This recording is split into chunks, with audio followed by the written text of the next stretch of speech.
They were out early one morning, panning in the stream for gold, surrounded by the rising mountains. Old prospector with a tale for two, he brushed around in the pan, and pointing out what lay within was ordinary sand.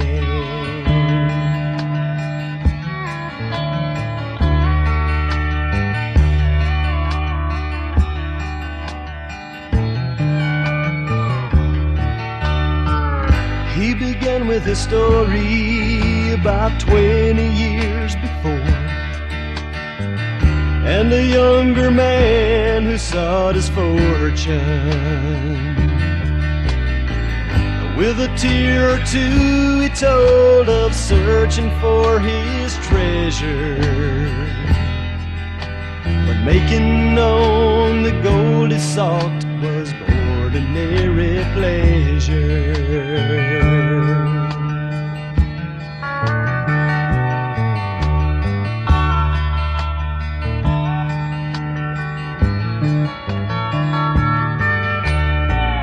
There were years of doing without, and there were years of plenty. He started thinking that life was never steady, excepting when the bills came in and he had no money to pay. Whiskey had never tasted better ordinarily.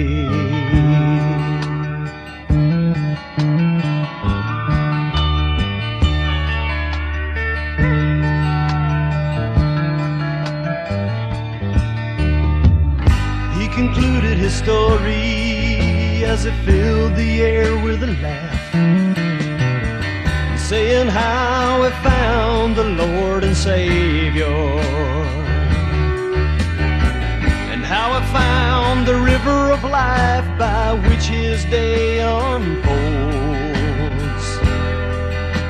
and pointing out what stands within is not ordinary gold, and pointing out what stands within is not ordinary gold.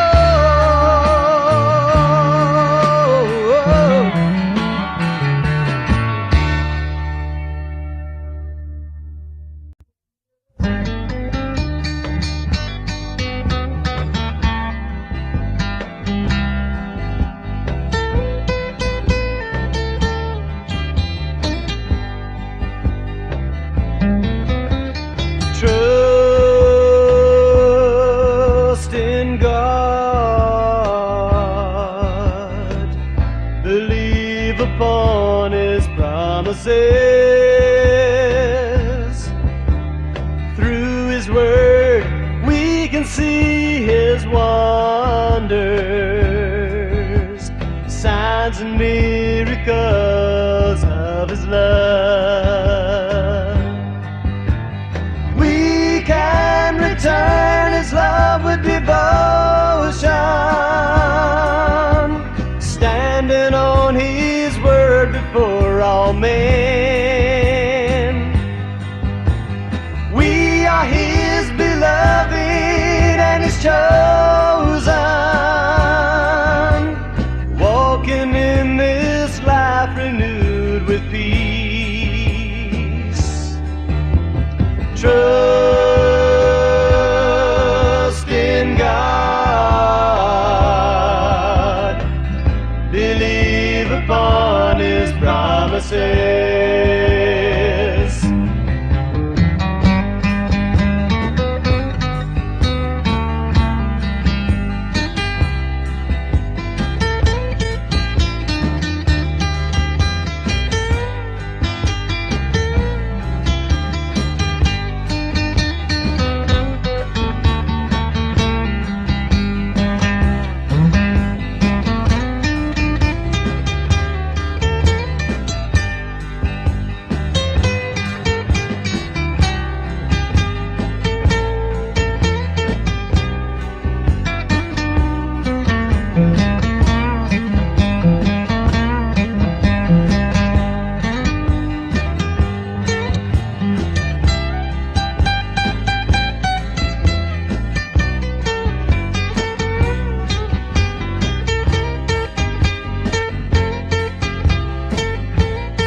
promises.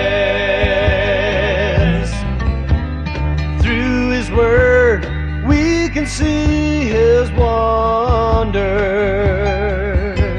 signs and miracles of His love. We can return His love with devotion, standing on His word before all men. We are His beloved and His chosen, walking in this life renewed with peace. Trust in God, believe upon His promises. Trust in God. All right, God bless. Welcome. My name is Mark Wallace. This is True North Studio, and today the topic is perfect words for an imperfect time. James and Jude. You know, the world had gone mad since the death and resurrection of Jesus Christ, and the new Christians were paying the price. Rome had to blame someone for their political errors and for the natural disasters. The religious leaders of Israel had to blame someone because their grip over the people was slipping. People who thought outside the box, the ones who accepted Christ, were being hunted down and sometimes killed. Religious leaders took it upon themselves to hire mercenaries to locate and attack those who thought differently. Times were hard, but times were deadly if you made waves. Waves were made. Doors were kicked down and entire screaming households of believers are being dragged out into the streets. The Romans allowed it to happen because the Christians were different. They were thought of as enemies to Rome. They jailed, slaughtered, or just ruined the lives of the disciples. Many of the believers who weren't killed for their beliefs left their homes, fled their cities, their farms, their families, their life, or just quietly melded back into society in order to avoid persecution. Now, this can be pulled from today's headlines. Now, like a cheap spy novel, some of the faithful were actually turned and began to work for the enemy. They would infiltrate and out their own Christian friends. Why miss out on the bribes? Why set yourself up for attack if you can throw someone else under the bus? Well, the believers needed help, and they needed it fast. They needed something to hang on to, something tangible to reflect on. They needed something to help them to make it through the day. But like opening your Bible and finding blank pages, unprinted, they had no New Testament until now. During those troubling times is exactly when the first two letters, the first two epistles were inspired by God and written by James and Jude. The first two letters dealt specifically with how to survive and thrive during the most dangerous and disturbing of times. God eventually had 25 more letters written, but for the first 20 years, there were only 2 books in the New Testament. Only 2 books, James and Jude. Now, like those early Christians, we too suffer the aftershocks of war, riots, hate, separation, fear, natural disasters. We too feel the pain of an overreaching government and corrupt politicians. We too are getting sick and tired of so-called leaders demanding that we obey. People are on edge, and that's just in my neighborhood. But no matter how bad people treat us, no matter how corrupt our society and government has become, no matter who tries to mess with our beliefs or our wives and husbands, we can handle it. We can handle it because we've been given the perfect words for an imperfect time. So who were James and Jude? Well, James and Jude were 2 of the 4 half-brothers of Jesus. Jesus had at least 6 or 7 siblings. The brothers who wrote these first 2 letters and distributed them to the believers were not chosen by Jesus to be one of the original 12 apostles. These men had not traveled and served with Jesus and the disciples during his earthly ministry. James and Jude were not there when Jesus walked on the water, not there when he raised the dead, not there when he healed the sick, nor were they there when he miraculously fed tens of thousands of people. They were there when 12-year-old Jesus was scolded for staying in Jerusalem alone for a few days after the feast, saying he was just doing his father's business. Hey, did he buy a lawnmower? What did that mean? James and Jude wondered. They were there when he turned water into wine at the wedding up in Cana. They both tasted and enjoyed Jesus' first miracle, but it did make Jesus look like a freak show. In fact, for most of Jesus' earthly life and ministry, these two brothers were embarrassed of him and thought that Jesus was crazy. When James and Jude were almost 30 years old, they once tried to force Jesus to stop teaching his radical version of truth. Not long after that, they even wanted him dead. But after the resurrection and ascension and the day of Pentecost, something changed in them. They finally understood what Jesus had been talking about.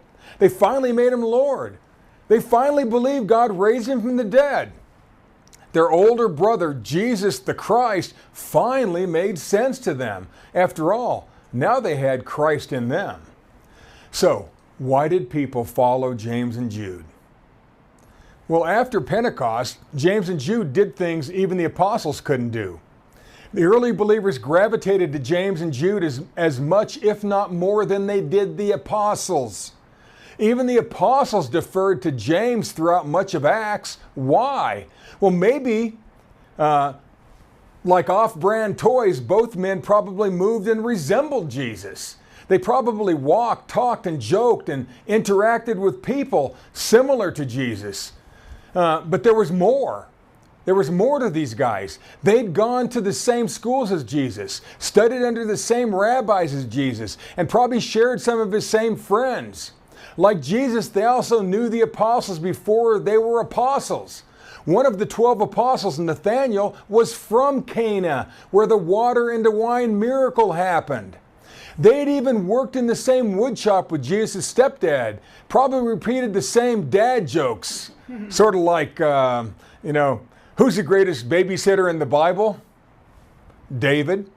He rocked Goliath to sleep. Or here's another dad joke that they might have used.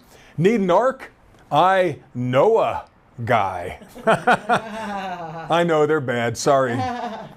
That's how us dads roll. They had been raised very similar to Jesus because they shared the same mom. And like the brothers of a famous Hollywood actor, they were sort of famous without having to do much anything. Yet they did do something. They made a name for themselves. They carved out their own little piece of history. All the believers in Israel knew exactly who James and Jude were, especially the ones who had spent personal time with the Christ. But there was more to these guys. Their two letters were the complete New Testament for the first 22 years of Christianity. Their letters were it. They were it. A mom could read the entire New Testament to her children in 30 minutes. When James and Jude spread their letters to all the believers in Israel, none of the other epistles that you know and love had been written yet.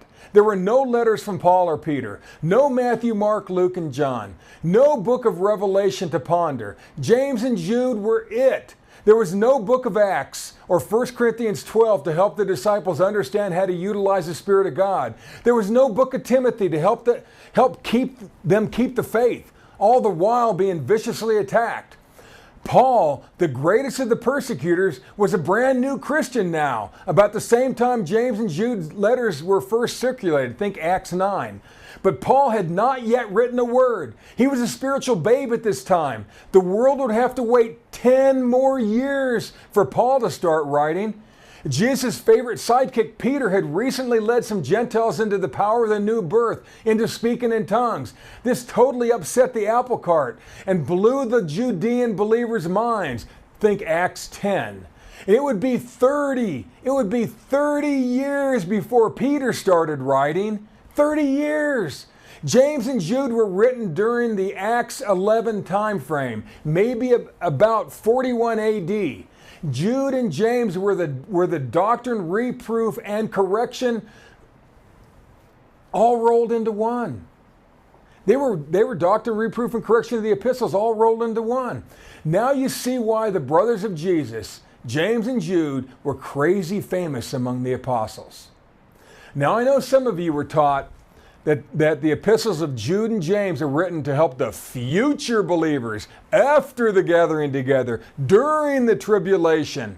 Well, then I ask you, why were they so widely spread during the first 25 years of Christianity? Why did Paul and Peter both refer back to them in their epistles? Well, here's something interesting. If you read 2 Peter and Jude side by side, you will see some amazing similarities. If you read the book of James and Romans at the same time, you will see how Paul had the letter of James stuck firmly in his head. But 20 years later, Paul is going to take what James wrote to a whole new level. The short book of Jude and James must have dominated the thoughts and conversations of the early Christians for over 20 years. Those were some hard years, folks. They were hard years. James and Jude taught the believers how to stay alive and stay blessed during the darkest of days. James and Jude taught perfect words during imperfect time. The lessons of Jude. Let's begin with a quick summary of the book of Jude. You know, of course, it's a quick book anyway. But both letters were written about the time of the great famine that devastated the Mediterranean, probably sometime during Acts 11. And you can read about it in Acts 11. It was maybe 41 AD, a little over 10 years since Pentecost. You know, Jude's letter alerts us to the hard times and sometimes the evil we all deal with on a daily basis as we take a stand. Jude tells us how the greatest attacks will usually come from the people that are the closest to us. At 600 words, Jude is more of a one-page letter than an actual book. James's letter is a bit longer at 2,300 words, which is about a 15-minute read. The kickoff verse is Jude 1:3. Jude 1:3. Beloved, when I gave all diligence to write unto you of the common salvation, it was needful for me to write unto you and exhort you that ye should earnestly contend for the faith which was once delivered unto the saints. See, Jude really wanted to write about the joy of being born again, but knew deep down that he needed to write about how we will need to fight like hell just to stay faithful to our gift. That is earnestly contending for the faith. Times were tough in the Roman Empire. Times were deadly if you were a Christian. Jude will expose the devil's three-pronged attack that could get you sidetracked and killed. In our Western culture, people don't usually break into our houses and drag us out because we're talking about the Christ. But they still do in some countries. But if we keep letting people take control of us and our spirituality, it'll happen here too. True Christianity promotes free thinking, but religious people hate free thinking, and so do most politicians. Jude will brilliantly repeat the attacks 4 times in 4 different ways in just 25 verses, but we're going to focus on just one example because they all say the same thing. Okay, let's look at the section where Jude calls out 3 famous believers who slowly turned to the dark side. And this was already beginning to happen with the new Christians. Jude 1:11, woe unto them, for they have gone the way of Cain, and ran greedily after the heir of Balaam for reward, and perished in the gainsaying of Corey. Well, Jude, the half-brother of Jesus, is actually describing some of the people that the believers were allowing into their fellowship. He's comparing these people to Cain, to Balaam, and to a guy named Corey. It's important to note that these 3 men represent people we all know, people who slowly try to break us down and manipulate us with their well-chosen words. Verse 12, these are spots in your feast of charity, when they feast with you, feeding themselves without fear. A feast of charity was just believers who loved each other eating together and mentioning what Christ accomplished with his broken body and shed blood. It was the most effective version of what we now know as the communion service. Someone would send out a group text saying that dinner tonight was going to be at Susan's or Josie's or Tara's or Valeria's house. Oh, and be sure to bring a sack supper. Send. And this feast of love happened every single time believers ate together. It was part of every meal. During the sack supper meal, someone would pick up a piece of their bread, just like Jesus did at the Last Supper, and remind everyone that the bread still represents how Jesus' body was broken for our healing. Then they would wash down that bread with a sip of wine or water and remind each other that the drink represents his blood that was shed for the forgiveness of our sins. Imagine if you told yourself that you were already healed every time you eat. Imagine? This brings us to the word spot. Okay, remember there's spot in your Feast of Charity? You see, a spot in your Feast of Charity doesn't make much sense to us today. The word spot in the Greek is a hidden underwater reef that rips a hole in the hull of your boat. Everything about the person that looks good on the surface, everything looks good on the surface, but there's danger underneath. Now remember, they were in the middle of a famine. And remember that Christians are being hunted down. Now, fellowships usually happen at different locations by inviting friends and family over for dinner. So why did Jude bring up Cain, Balaam, and Corey? What was his point? What's my point? Who was Cain? What's the big deal about Balaam? And who even was Corey, and why should it matter? Well, this information may surprise you. First, the way of Cain. We all know that Cain was the first child born to Adam and Eve. They raised him to love and acknowledge God. He was a great kid until he wasn't. Cain slipped. He turned. He became jealous of how much his younger brother Abel loved and manifested God. So Cain mocked him, ridiculed him, eventually hated him, and ended up killing his own brother. Like his mother before him, Eve, Cain loved the crumbs of the devil more than he loved the abundance of God. This was a process. It took time. It all started with the words he told himself, the words he ruminated on, and how he thought about God and his brother.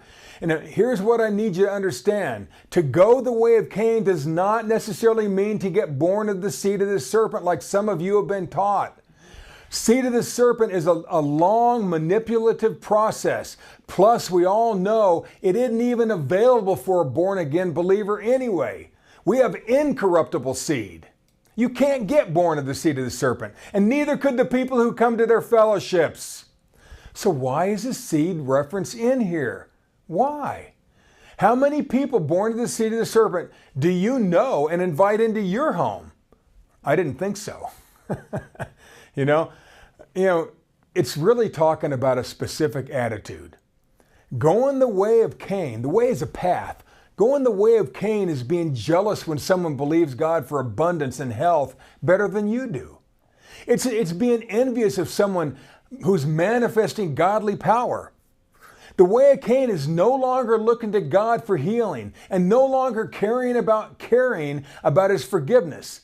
That way of Cain is a person that leads you away from the faith a little at a time. Cain's brother Abel let his guard down and it cost him his life. That's what Jude is talking about. The way of Cain is to give up on God and to slowly break down those who are really good at manifesting truth. I've experienced churches that were much like that, and maybe you have too. I've experienced churches that hate it when energized men or women of God would teach well or manifest power. That's what this is talking about. We must be on guard when people are jealous of our walk with God. Their words could cost us our life. They take you off your game a little bit. Warning number one is envy or being jealous of another's walk with God. Be aware of others who are on the same path as Cain. Okay, now we're going to talk about the error of Balaam. Woe unto them, for they have run greedily after the error of Balaam for reward. Jude 11. Now this is a good one. This one is interesting, and we've all seen this. We've all seen it. Balaam, the talking donkey guy, was a prophet during the same time as Moses and Job. He and Job were not of Israel, yet they had the Spirit of God and spoke for God. Could that still happen today? I wonder. The children of Israel were just about to enter the promised land, and the local kings didn't want to lose their land to these Hebrew people. So they hired Balaam, the prophet, to put a curse on Israel. But he couldn't do it. God told him not to do it. The donkey told him not to do it. The angel told him not to do it. But he really, really wanted the money that the king promised him. So Balaam got the idea. That if he could quickly break down the morals of the people, they would give up on God and he would get paid. Now somehow he got a few of the young Hebrew studs to go out with the sexy girls from Moab, and things began to change. See, these girls would take the believer boys to their temple, if you know what I mean. And this wasn't anything like the worship they were used to, these guys. All they had to do was, now when they went to these temples, really all they had to do was put up with a few babies being sacrificed. All they had to do is worship another god. And then they got to have sex with girls who were well trained in the fine art of ritual prostitution. Woo! Woohoo! This spread through the camps of Israel like wildfire. It took a plague and the death of many leaders before the problem that Balaam started was stopped. The error of Balaam is 3 types of greed: financial, sexual, and lusting after other gods. To run greedily after the error of Balaam for reward simply means to pant after anything other than God, like a foolish young man pants after a whore. The error of Balaam is selling the believers out for notoriety, money, or sex. The delusion to sell out is usually driven by some type of fear that God won't supply your need. The once mighty man of God, Balaam, sold out the believers he did it for lure of easy money. He broke them down through illicit sex. It happens all the time in churches, doesn't it? I'll bet you guys saw it blow up a church near you. The error of Balaam could open the doors for you or other believers to get killed. The error of Balaam is, in simple terms, greed at anyone's expense. This error of Balaam is Jude's second warning. Now perish in the gainsaying of Corey. Woe unto them, for they have perished in the gainsaying of Corey. Well, Corey was the guy who tried to turn the children of Israel against Moses when he was up on the mountain for 40 days getting the revelation of the 10 Commandments. He wanted to be the boss. He wanted what Moses had. Corey was a backbiter, a turncoat, a traitor. Following his words got a lot of people killed. That is perishing in the backbiting of Corey. It was bad enough that Christians were being persecuted and hunted down. The backbiting of Corey was tearing the fellowship up from the inside too. Simply put, to perish in the gainsaying of Corey is the effect of backbiting in your church or fellowship or family. That is the third lesson. The theme in Jude is to be careful who you allow into our homes and hearts. Their words will either heal and bless, or they can rip a hole in the belly of our ship and sink us. Be aware of envy, greed, and backbiting. That's the lesson of Jude. Now the lesson of James. Who was James? Well, James, also the half-brother of Jesus. There's nobody on earth like James and Jude. Even more than Jude, James became the top leader of the early Christians. Peter deferred to him. Paul and Barnabas sought his counsel.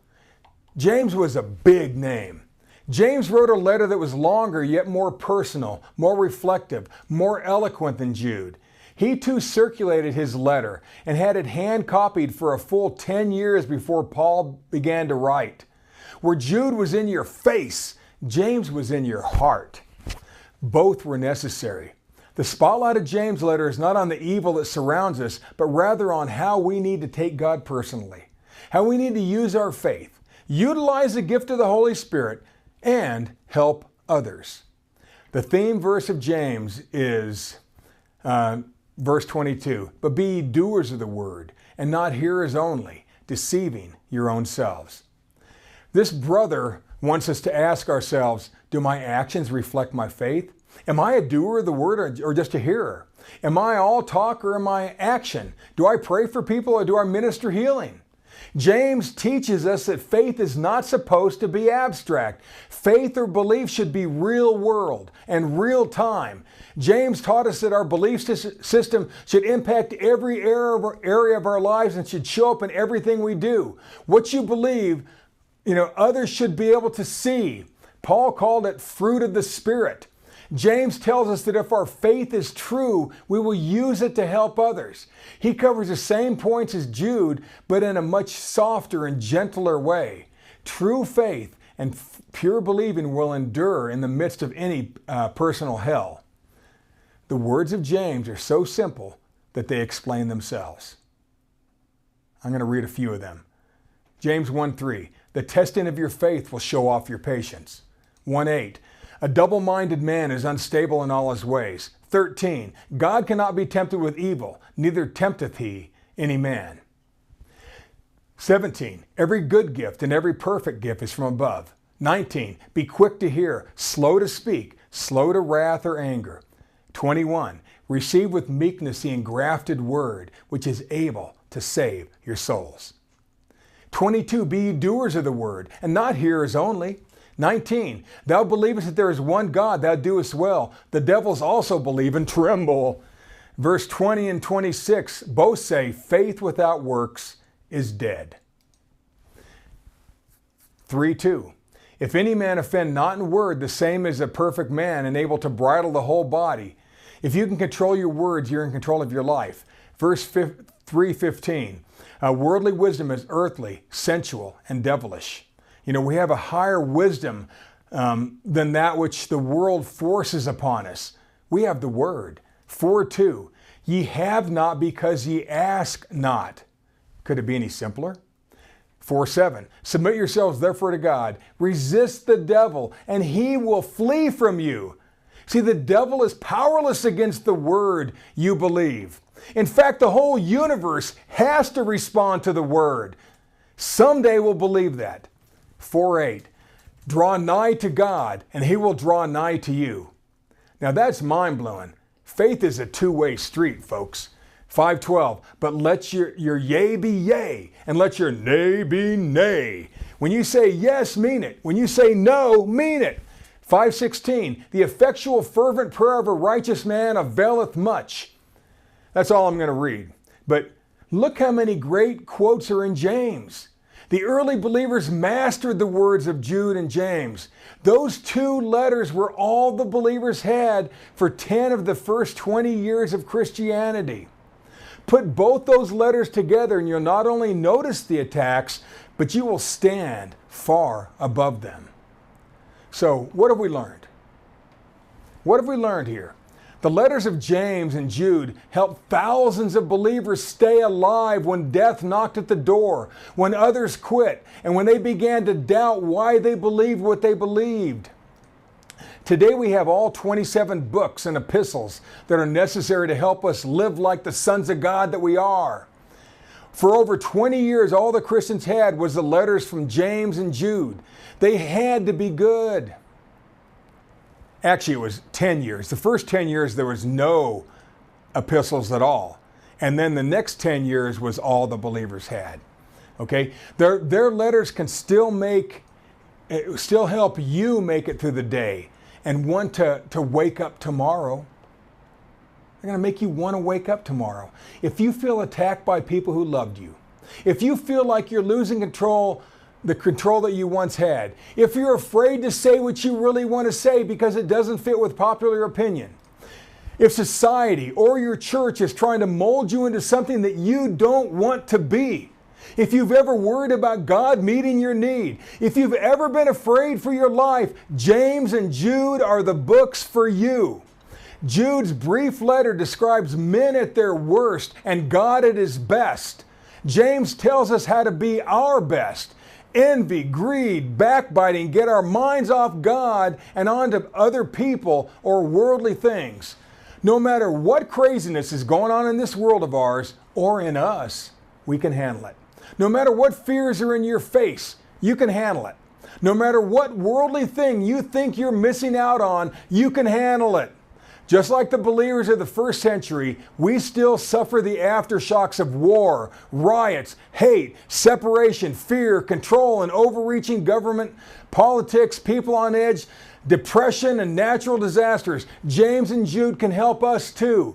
These words help the Christians be alert, stay alive, stay together, and to keep the faith for 2 decades until Paul, Peter, and John picked up the pen a few years later.